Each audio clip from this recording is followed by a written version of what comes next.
Rockaways Productions presents The Casey Waters Show, Episode 530, Brain Room Education.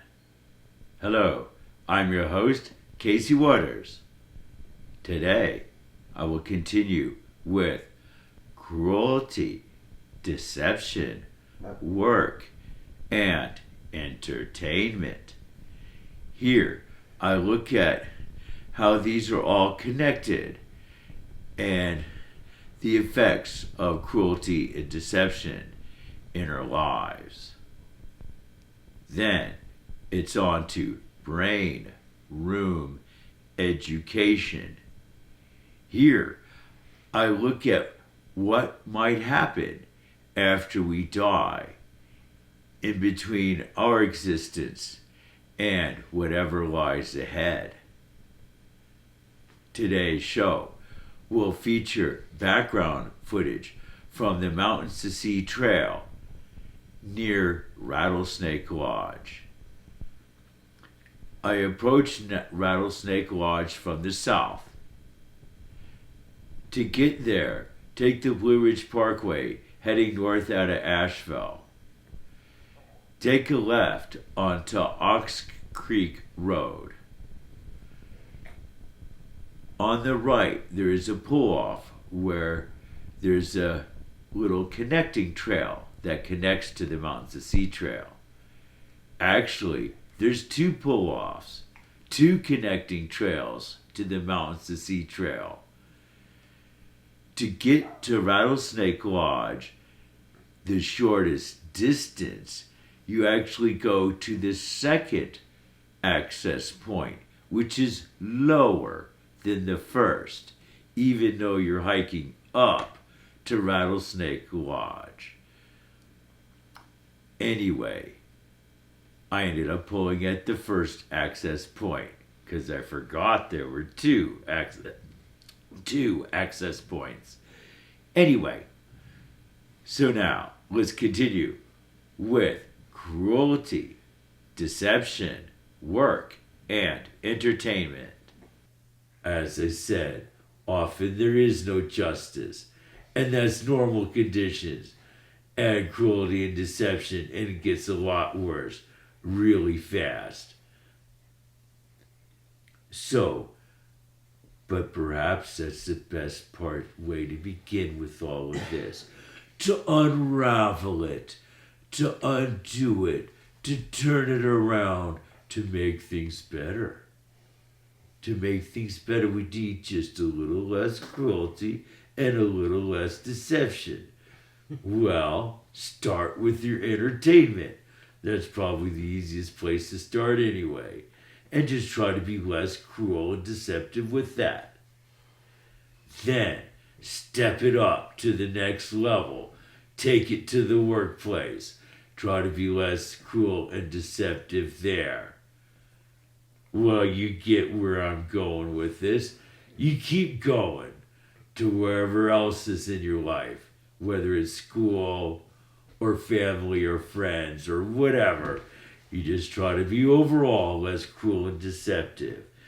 Well, hey, it might rub off on other people, and they might be less cruel and deceptive. Then a kind of a chain reaction might form with people becoming less cruel and deceptive.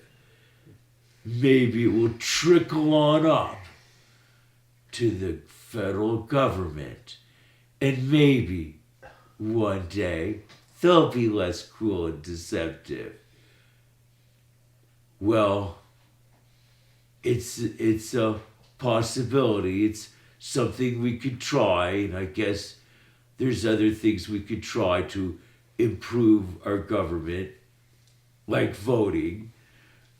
But besides getting political, we could just be less cruel and deceptive. Encourage other people to do the same thing, especially for parents. Encourage your children to be less cruel and deceptive, and so on and so on. And maybe, as I said, eventually it might trickle up to the federal government and big corporations and so on. Greedy individuals who have way too much money. And maybe eventually they'll be less cruel and deceptive. Because perhaps cruelty and deception might fall out of fashion, so to speak. Ooh, wouldn't that be wonderful? Unfortunately, it might be a long ways away. However, to make it happen sooner, we all really need to get on this and be less cruel and deceptive. I know it might not seem like much, might seem a little trivial, perhaps something to joke about. Go ahead. I guess the joke's on me. Oh well. Anyway, once you get done joking, okay, you're done joking. Now, let's just do it, seriously. Be a little less cruel and deceptive. And then perhaps our work in entertainment will be better.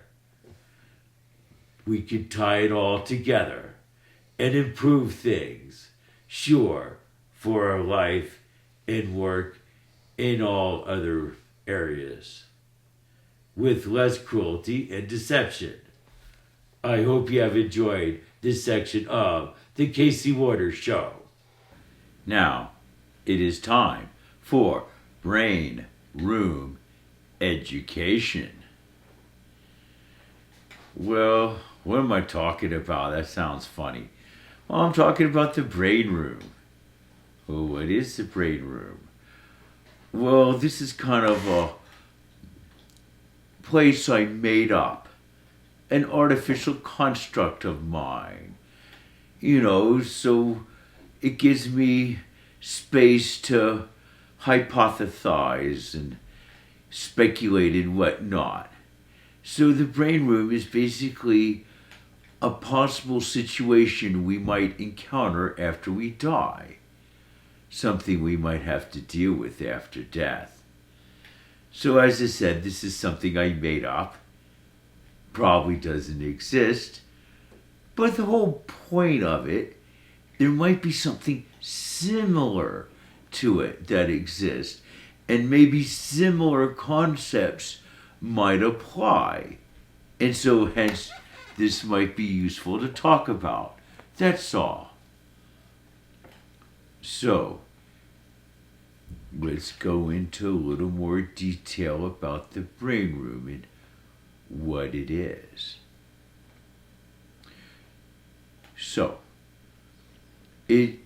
first of all, in theory, it has an appearance. Once again, this is my imagination. So the appearance is arbitrary. But to me, it would be kind of dark. And there might be, fish tanks along the wall. Perhaps 3 or 4 of them on each wall. Perhaps it would be, a semi-large room, like the size of a large dining room or living room. Maybe even a little bigger. But anyway, it's hard to say. Let's say the size of a large dining room. In theory, there's a slope or a few large steps that go downwards. So in other words, you might walk 5 or 6 feet level, then step down a foot, walk another 5 or 6 feet level, then step down a foot. At least that's what I picture. And you're just kind of laying there, right? Probably gray commercial carpet, kind of dark gray or black walls, brightly glowing fish tanks with like blue and neon colors. Anyway, you get the scene, so you're just kind of hanging out there, whatever. Well, you go, this is where you end up after you die. It's like, so? Well, and in front of you, here's the kicker. There is a door that opens sometimes, and it goes into a brightly lit hallway. Has white walls, and it seems incredibly bright, and since you're in the dark, right? And you're probably hanging out in the dark for a while before you finally get to go to the brightly lit hallway. And that's a hospital ward, a delivery ward. And next thing you know, you're bored. You're reincarnated to the next existence. So this is what happens right before reincarnation, perhaps. And perhaps reincarnation is not real, and we just go to heaven or hell. Well, this might be what happens right before that. But I'm kind of going under the assumption here that reincarnation is real. That is something that we just got to deal with. Now, let's get a little more specific here. What it is you want to get a good score, in a sense, in your life. You want to be seen favorably by God or whoever the higher-ups might be. Anyway, so one of the ways to be seen more favorably, there's a bunch of them, and we're going to cover them on this show. And so, anyway, one of the ways is when I talk about reincarnation, you assume it doesn't exist, even though it might. And even though I make the assumption it exists here in the show with the brain room, and maybe I really do think it exists, I readily acknowledge that it is best to assume it does not exist. You only have one life, and that is it. And that is what you really should believe, even though you have many. Why? Why should you lie to yourself? Well, let's just say it's good luck. Oh, but why is it good luck? Okay, now we'll get down to it. If you realize there's a bunch of lifetimes, you might feel like you have a long time to correct whatever faults you might have. And you might feel you could just waste this life for your greed and pleasure, thinking you could correct things in the future and that things will get better down the road and eventually you'll achieve heaven or enlightenment. Well, that might be all true. However, it might be harder than you realize. Once you fall into a pattern in one life, you might fall into the same pattern the next life, perhaps the one after that too. It might take a good few lifetimes just to make a few simple changes. That might be the case with some people. Other people might have much more rapid progress. And of course, this might not exist because there might not be reincarnation. But if there is, just assume there isn't. And just do your best to get it right this life and assume this is your only chance. Because if you do really good this time and you assume it's the only chance, well, maybe next life you'll do the same thing and assume it's the only chance and do really good then too. Assume you only have one life to get close to God, to show compassion, to show love, empathy, and to really score high, so to speak, so you'll get to heaven instead of a lower score and ending up who knows where. Anyway, so let's continue on. So the brain room, this negotiation space between one existence and the next. Of course, you might say there is no negotiation. There is only God's judgment. Well, actually, that's quite true. There really is only God's judgment, and I guess God decides what will become of you. But, even though that's true, I like to think there's a little wiggle room. That there's more than one way to remedy whatever shortfalls you have. And maybe you could work it out with God to do things one way instead of another way. Because that's your preferences or whatever. Sure, I go under the assumption that's true. So you have some negotiations with God about your next existence, or if you go to heaven or hell. It's all up for debate. Perhaps not set in stone, perhaps there's different ways to approach things.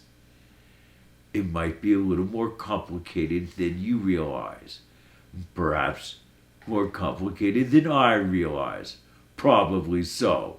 No one really has a handle on what really happens. We just have to guess.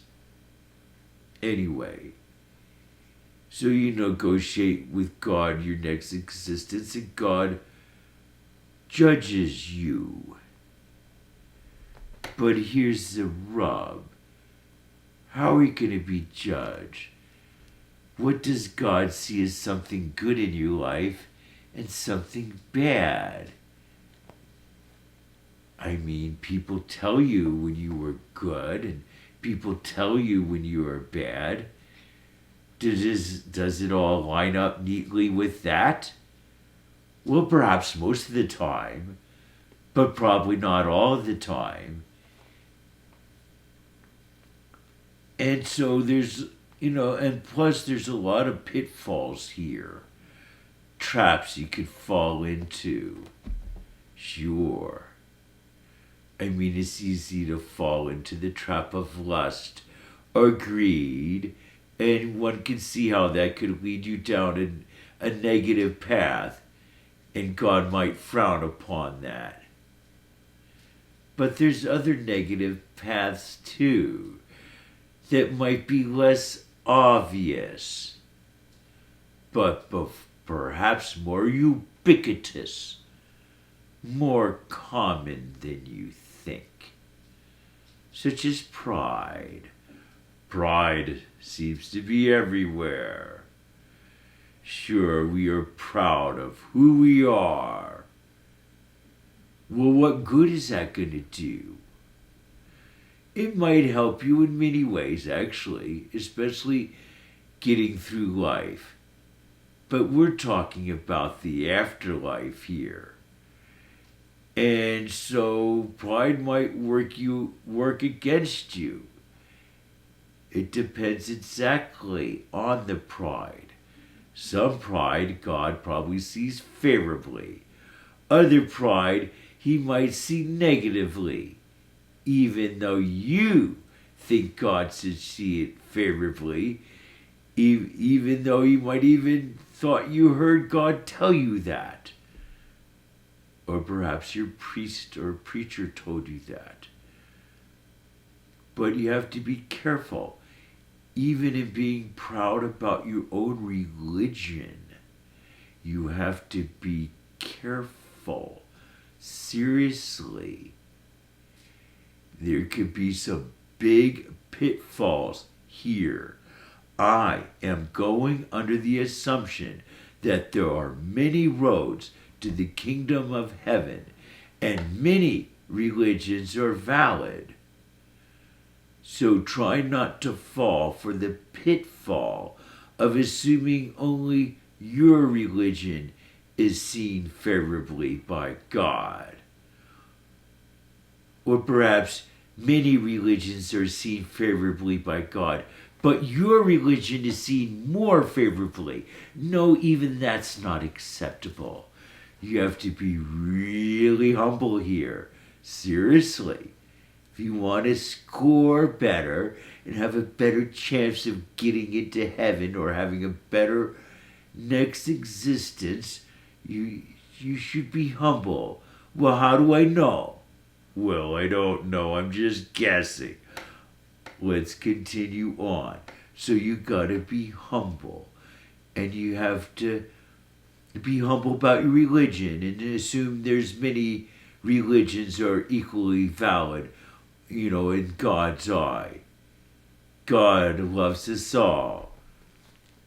The light of God loves shines on us all equally, or something like that. Anyway, so we have to be humble about our religion, whatever, but This humility goes way beyond that, of course. So it's like, get ready to eat your humble pie and try to be less prideful if you want to get ahead in your next existence. So you gotta be, because pride could be so many places.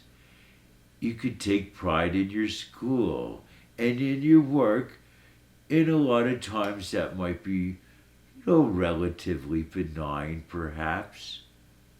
Perhaps not too many negative consequences, but it could get worse with other areas of pride.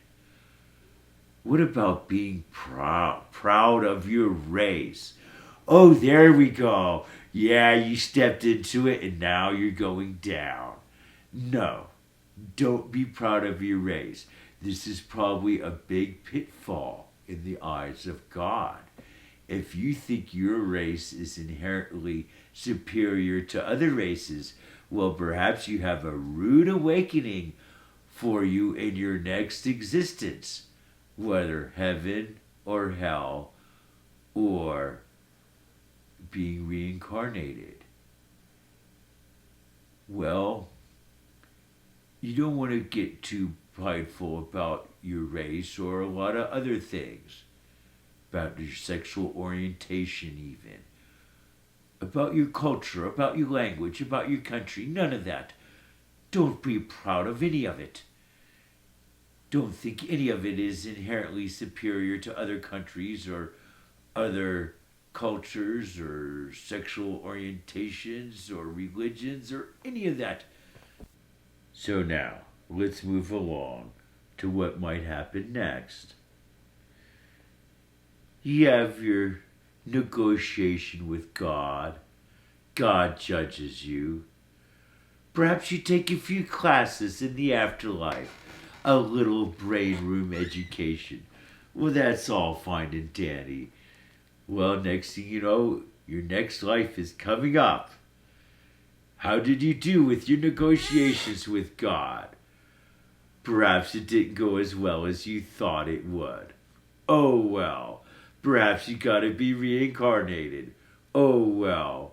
And perhaps your next existence might have a lot of suffering in it. Oh well. But here's the good news. There might be some learning with that suffering. And by suffering and learning the right lesson, that is, by learning the right lesson from that suffering, which you have to figure out for yourself, then if you do that and learn the right lesson for your suffering, then the next existence might have less suffering, or at least less of that kind of suffering. And perhaps it'll be a different kind of suffering where you have to learn a different life lesson. Well, I guess you could be more efficient about it and have several kinds of suffering, each related to a different life lesson to learn. And you could learn several life lessons in one life. Why not? Let's be efficient about it. I like to think that that's how it happens and that's what's going on. God's trying to be efficient and get us to heaven just as quick as he or she can. Or it can, whatever God is.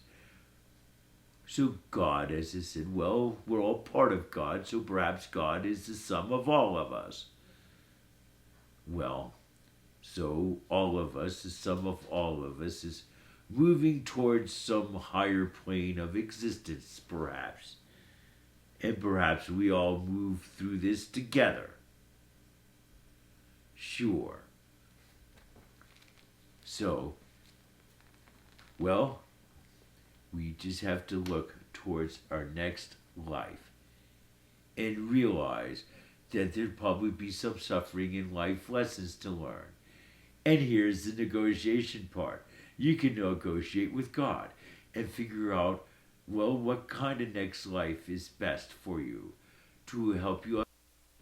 There are many things that God might take into consideration in determining what our next life might be like. So we have to realize that and realize things are complex, and we have to embrace the complexity and try to plow through our life realizing that and do our best, using compassion and empathy along the way and realizing we are all one. Well, that's all fine and dandy. Is there anything else beyond our next existence? Is life just being endlessly reincarnated? Well, perhaps we eventually do get to heaven, sure, and perhaps we don't get reincarnated at all. As I said, go under the assumption that you have one existence. So you go to heaven, hopefully, after you die. But then what do? Yeah. See, I'm even thinking about that. And it's not just playing harps or flying around as an angel. Well, maybe so. But what I'm getting at is, sure, life has a lot of work in it, a lot of moral decisions, and you helping people understand what God's will is and how to be compassionate and loving and empathy. Sure, you help other people understand empathy and love, and you love them and they love you. Well, that's all fine and dandy. Well, now we're taking it to the next level, is all I'm saying. Well, you're in heaven and you're an angel or whatever you are. Well, now you're going to do more of the same. Perhaps with more powers and abilities, of course. But you're still, in theory, trying to help other whatever angelic beings or more mundane earthly beings or both become more enlightened and have more love for each other, more empathy, more compassion, and more realizing we are all one. There might be several levels to this that we go through, several different higher planes of existence that we slowly work up until we are finally at one with God. Casey Waters Show. Producer, Casey Waters. Graphic editing, Judson Laird. Please note our new email address, CaseyWaters2 @CaseyWaters.com.